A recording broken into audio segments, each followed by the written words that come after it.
L'une des priorités du Pays du Perche et de ses collectivités est d'améliorer la qualité de vie des habitants et d'être attractif pour accueillir de nouveaux résidents. Améliorer le quotidien des familles est au cœur de nos préoccupations et cela dès leur plus jeune âge, avec le soutien à la petite enfance et à la parentalité. Alors le besoin, il y a eu un diagnostic petite enfance en 2005 qui a mis en exergue le fait qu'il fallait pouvoir créer des services en direction de la petite enfance et donc il a été envisagé de créer un multi-accueil de la petite enfance à La Loupe. Alors on a cherché divers financements et on en a obtenu plusieurs, dont celle du contrat régional du pays que nous a aidé à obtenir le SIAP de La Loupe. Dans le cadre de l'instruction du dossier, le Pays Perche de La Loupe nous a beaucoup accompagnés pour élaborer le plan de financement.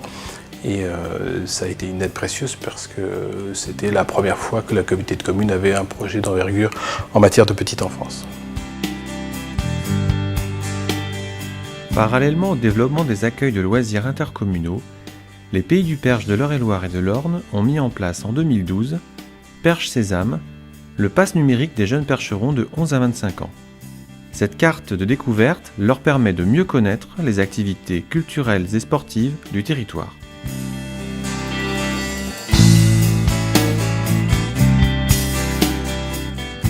De nos jours, les seniors restent actifs très longtemps.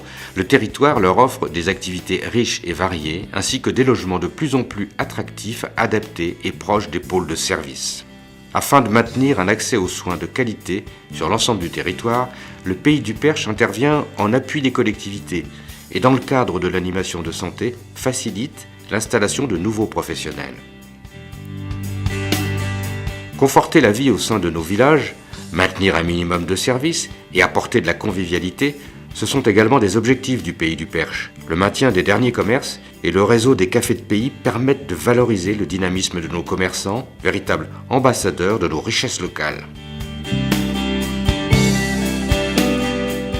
L'affiliation au café de pays, c'est avant tout essayer de dynamiser, promouvoir la région, nos produits régionaux, ainsi que des animations festives.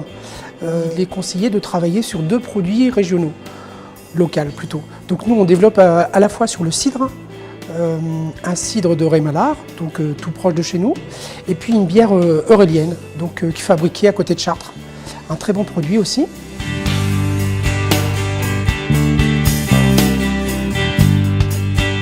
Aussi, nous sommes là pour faire un peu office de communication au niveau des touristes, au niveau de la région, par le biais de présentoirs avec une documentation. Et donc il y aura d'autres expos qui vont être renouvelés là pour l'été.